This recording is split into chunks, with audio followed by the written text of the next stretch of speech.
Hey everyone, Mr. Happy here, and welcome back to my Birth by Sleep Final Mix HD Let's Play, part of the 2.5 Remix series. So, this video is going to be all 4 of the secret bosses in the game, other than the one that's part of Secret Episode. I was sick with a stomach flu and then a corneal abrasion, so I had a little bit of time to mess with my character. So, she's not that strong. I'm only going to do this as Aqua. I'm not going to do this as Terra and Ven. I'm not too interested in going back and fighting the bosses with similar strategies on 3 different characters. Seems kind of redundant to me. So she's level 59, beat all 4 secret bosses with this level. Keyblade is the Royal Radiance, which is your reward for beating No Heart, which is a final mix boss. So then we have, in my command deck, I'm going to be running 2 Seeker Mines. I'm going to replace Aerial Slam, which I was using for one of the other bosses. Going to replace this with Mind Shield. You don't really need more than 1 or 2 Seeker Mines for this fight. I passed right by it, didn't I? Nope. And the only other thing I really got to do for this first one is going to equip High Potions instead of Curaga. So the first of the 4 bosses, those of you who already know a lot about the game probably can already figure it out, is going to be Ventus Remnant or Lingering Will. After you beat Final Episode, not Secret Episode, Final Episode, which requires you beat all the main character stories, and then it'll give you the option to unlock Final Episode. After you've done that, you can come back here on any character. You can teleport to the Badlands, which will put you right there, and then all you have to do is walk up to this thing, press challenge it, and you'll be fighting Ventus Remnant. So I gotta say, all these bosses, they hit really hard. They have very, very, very fast attack patterns, and it really comes down to the core of any action game, really, is reading invincibility frames. Now, I think that having now beaten all 4 of these bosses, I gotta say the amount of invincibility frames in this game is ridiculous. The fact that you can just not, as long as you never stop dodging, the odds of you being hit are pretty low. There are a few attacks that can sneak through. Ventus Remnant doesn't really have any of those attacks. It can still happen, though, at any point. So all you really want to do in this fight is dodge and use your Seeker Mines whenever you feel it's safe, which you'll see a few opportunities where it'll be safe in this video. Now, the reason why we're bringing the High Potions instead of the Curagas or any form of Cure is if you cast Cure magic on yourself, Ventus Remnant will actually copy it and then use it on himself. So in order to prevent him from healing himself, you want to bring potions instead of Cure magic. Now, there are other ways to go about beating this fight. Shot locks can be effective. I'm not a huge fan of them since Ventus Remnant is very, very, very fast. Very rarely gives you the opportunity to do things like that. So there's one attack where you're going to want to try, and we're going to want to try and lay down some mines. Unfortunately, my style change right there put me in a bit of a predicament. So now, blinking red health bars, we all love that sound. Every Kingdom Hearts fan loves that sound. So now we're just going to try and give ourselves some distance. Luckily, that attack... Now, that attack is normally... You'd run up behind him and lay down some Seeker Mines. Unfortunately, with the predicament I was just in, I wasn't able to do that. But look what one set of Seeker Mines did to him. His HP. Now, I beat him originally when I was level 45 with the same strategy. And I gotta say...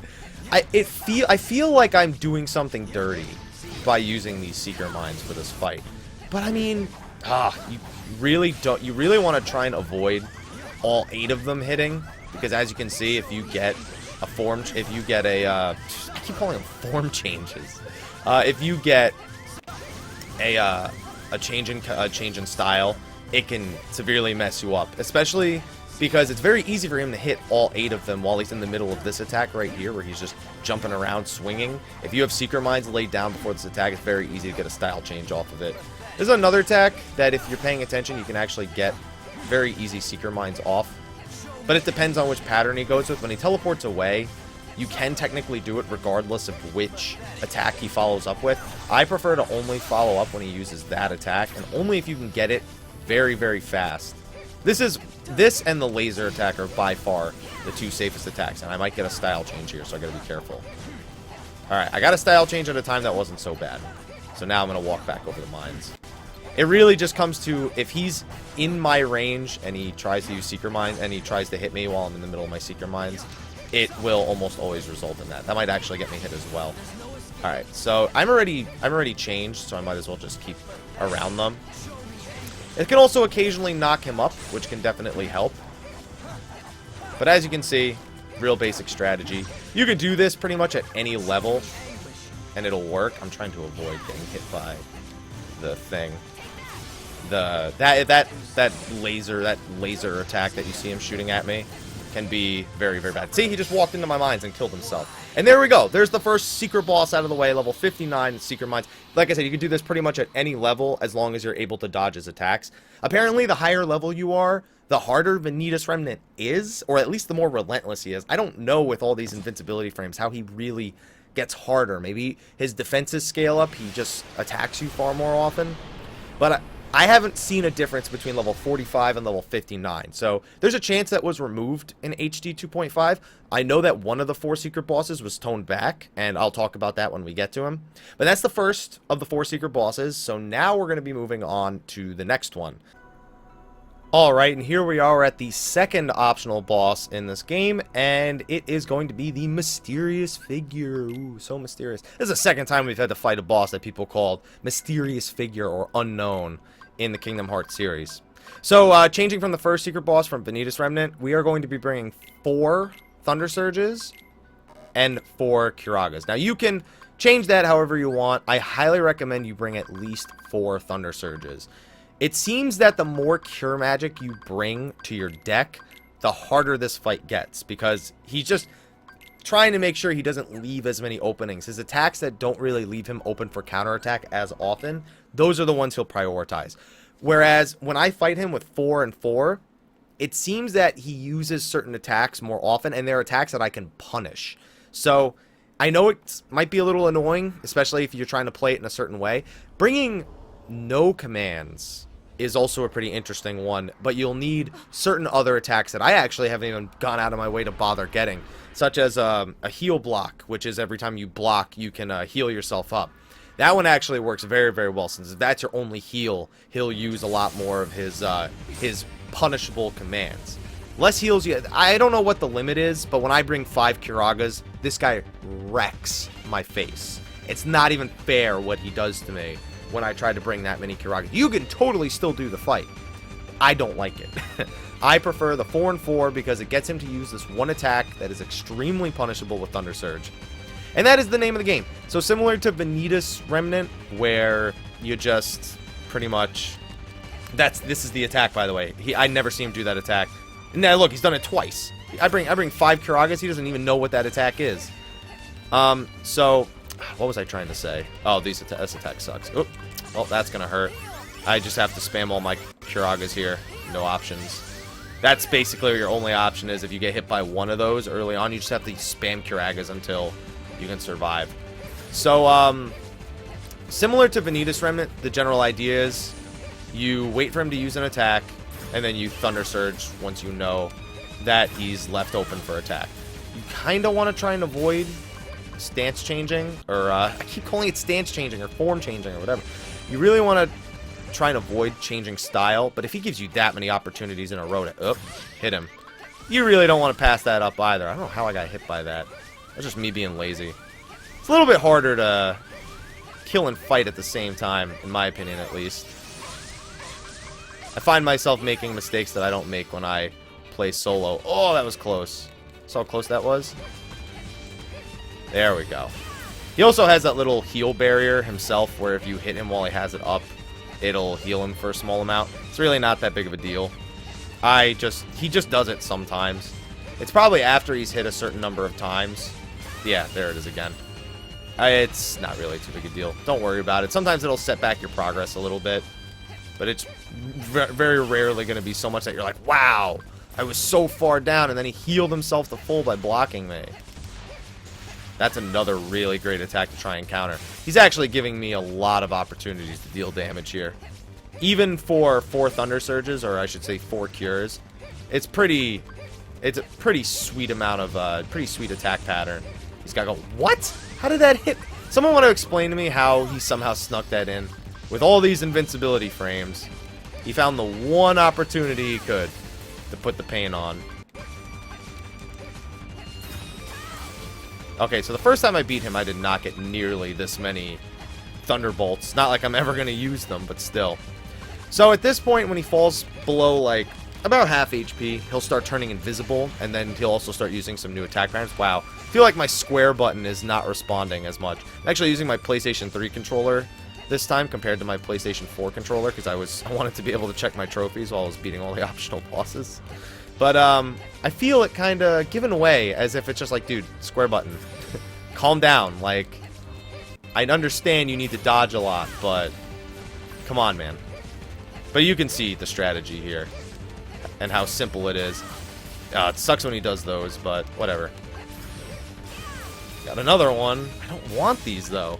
Also, when you bring 4 Thunder Surges, you ensure that if he does do something like this, where he does that attack over and over and over again, that you can punish him over and over and over again. Alright, go invisible, most likely. No, he's not. Surprised. He usually goes invisible. He goes invisible really, really often. Oh, there it is. Actually, glad he did. I'm getting hit a lot more than I'm used to getting hit. I might, if I fail this time, I might switch back to my PlayStation 4 controller. Maybe it was just more responsive. I mean, I wouldn't be surprised. This PlayStation 3 controller is as old as the PlayStation 3 itself. I'm surprised it's as responsive as it is. Just to show you how much I use it compared to my PC. They should have just put this game on the PlayStation 4. Why'd they have to develop this for the PlayStation 3? They knew the PlayStation 4 was coming. We'll probably get it on the PlayStation 4 next year. Knowing, like, every major gaming company that released a game on the PlayStation 3, we'll probably see a super HD version of it. That might get me killed. Nope. That might get me killed.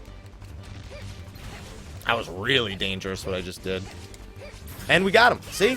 Real basic strategy. Once you're in, like, the mid-50s, you should be able to beat him using the strategy. Any levels after 55 is really just going to make the fight easier, depending on which stats you increase. Now, we don't get the end cutscene because I've actually beat him already. It's nothing too special. But that is the second optional boss, and now we're going to look at the final 2 optional bosses. Alright everyone, the final 2 bosses that we're going to be fighting for Birth by Sleep Final Mix are going to be here in the Mirage Arena. Now, in order to unlock these next 2 bosses, you need to hit Arena level 28 and 30. So, in order to do that, you're going to basically have to clear each one of these arena bosses 1 time each. And as you can see, some of them unlock at certain arena levels. So, some of them you'll have to do certain things in order to unlock. You'll probably have to go out of your way to do some other leveling conditions here. So you're going to want to beat each of these once. You're also going to want to beat each command board once. Now, I've been told you actually don't need to beat each different command board in order to get a level in Final Mix, but I did it anyway. These suck. If you don't have all the command boards, the one that you're most likely missing is Honey Pot board, which you can get by going and talking to Winnie the Pooh's book in the Radiant Garden. So beat each of these. That'll be 7 arena levels. Rumble Racing, if you don't have all 4 courses, you need to go back to Disney Town and get first place in all the races. And then you're going to want to come back here, set the players to 2, and do 5 laps. And you're going to want to beat them in a certain time. This one's like 2.5 minutes. This one's like 4.5, 5, and 5.5 or something like that. But it has to be 5 laps, and you have to beat each of them once with first place under those times. Then, with all that, you also need to get at least 9,999 arena medals. Now, if you ever get to a point where you don't have the fights and you have no fights left, you're probably just going to want to go to Risky Riches and farm this. Takes about 30 seconds to do with the Mega Flare melds. And it'll give you 70 each in Final Mix. It gives you 105 in the original, apparently, which really upsets me. And just do this for like an hour or so, and you should at least unlock more of these bosses. Once you unlock Arena Level 28, odds are you'll just have to beat this in order to get Peering into the Darkness, because this is worth about 800 points. And Light's Lesson is actually going to be the one that we're going to be fighting right now. Now, in my opinion, even though I find this boss to be easier in terms of predicting their attacks, in terms of actually killing them, I find him to be probably the biggest pain. I don't know why. I really just don't like this boss. So I change a few things here, but honestly, none of this stuff even really matters. You're going to be spamming shot locks for the most part. Like, I'm going to switch to my Seeker Mines here, but I'm going to switch this to a 5th Curaga, because honestly, other than the occasional Seeker Mine in this fight, it's pretty much all shot lock, shot lock, shot lock. And which shot lock you use, to me, hasn't really mattered. I've done it with a bunch of different ones. Right, where the heck is my cure?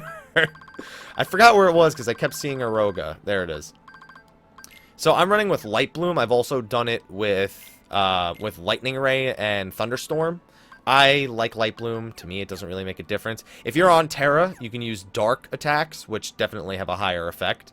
But Shotlocks in general is really good on this fight. We're going to wait for everything to charge up before we go in. And it's a pretty good fight. I think that this is the second hardest of the fights, to be honest. The other fight that comes after it, even though it's definitely easier to die, it's also a lot faster of a kill. You just do a lot more damage in the other form of the fight. And maybe it's just as Aqua that I'm noticing this. Maybe this fight's a lot, maybe this fight in particular is a lot easier as Terra because he has more dark magic attacks that probably have a greater effect on the armor of Eraqus. Eraqus, I should say. Eraqus. So, what you gonna do? Wait till he gives you an opportunity. Hit him with this. Hit him with mines. And you're good to go. Depending on which attacks he's using, he sometimes takes more or less damage.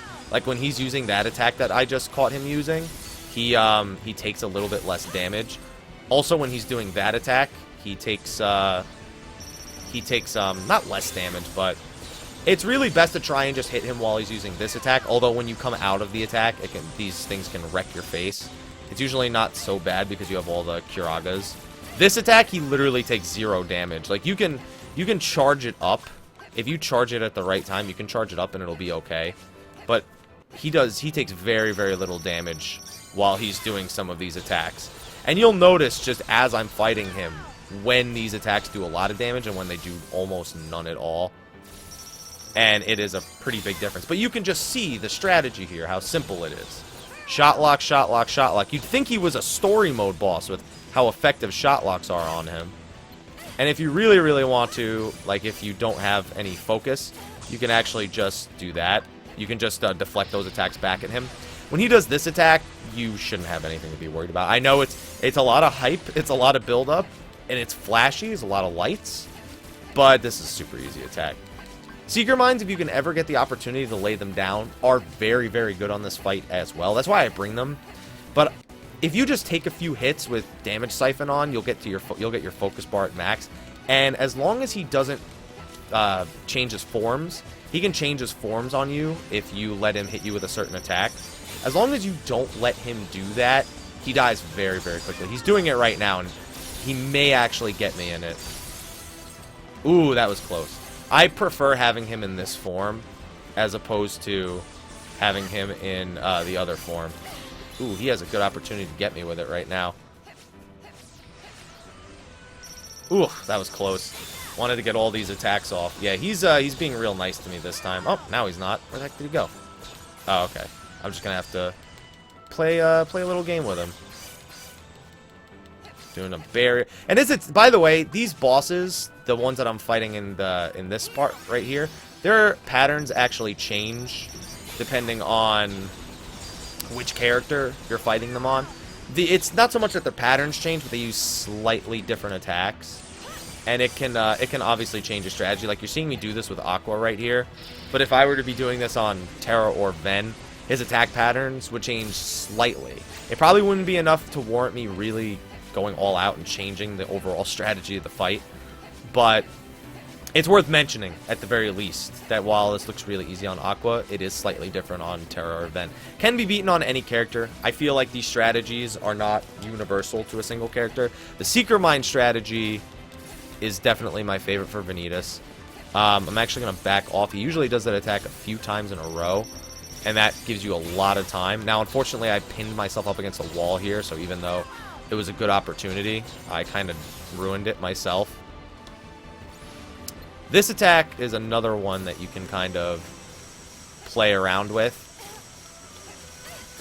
If you can use Aerial Slam there. Works very, very well to just deal some extra damage.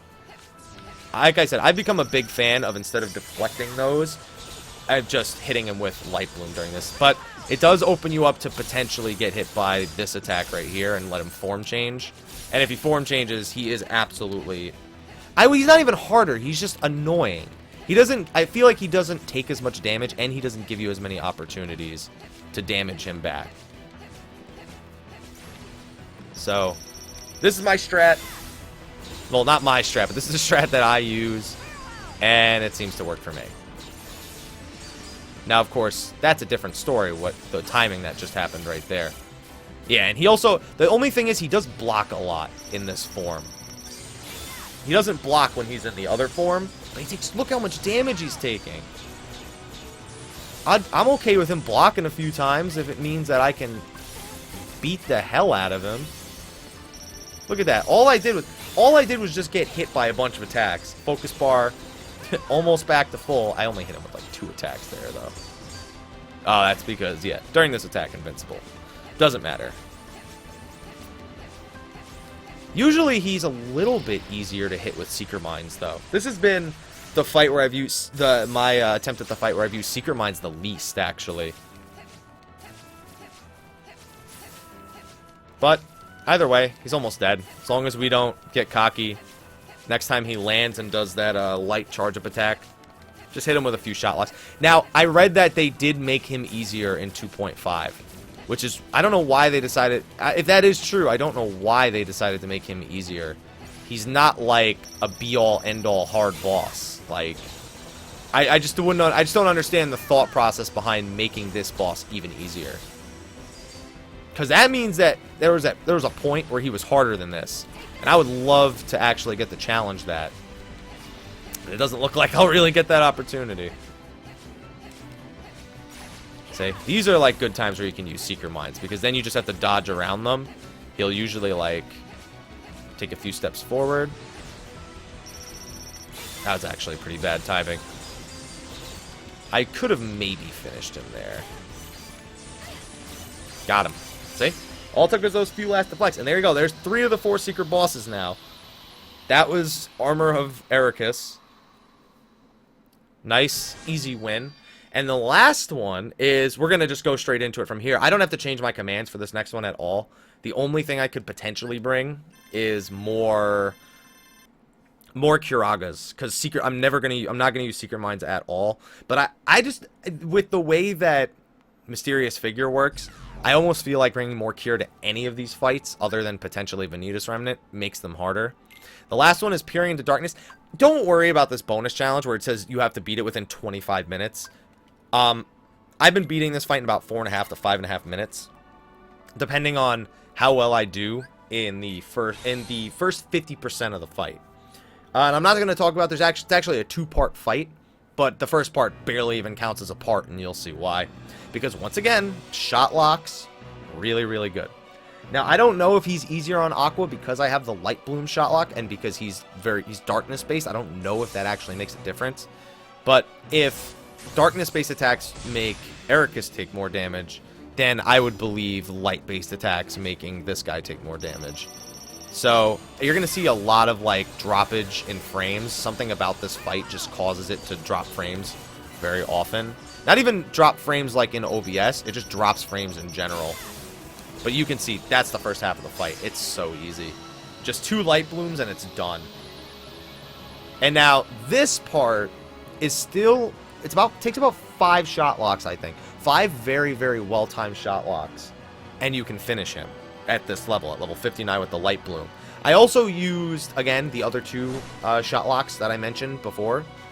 I don't really see a difference between them. This one seems to deal the damage more consistently, but per hit, it doesn't seem to deal more. So what I actually like to do here is take a bunch of hits and then cure up. That way I can get my focus bar. Because he's a pain in the ass no matter which way you do it. So you're probably going to take a few hits here and there anyway. But as you can see, he just simply does not mess around. He does a lot of teleporting around. You're going to get brought to low HP a lot if you use the shot lock strategy. Also, I'm just hitting this wall, so that's a bad shot lock. Also, this form with the wings is probably the form you got to be the most careful about, especially later in the fight. And again, you don't really need to heal. That's the thing. You don't really need to heal up unless you're down to 1 hit. You see me go quiet during those because I got to make sure I actually hit him with these shot locks. I feel like these shot locks aren't really doing as much damage as they were the first time I beat him.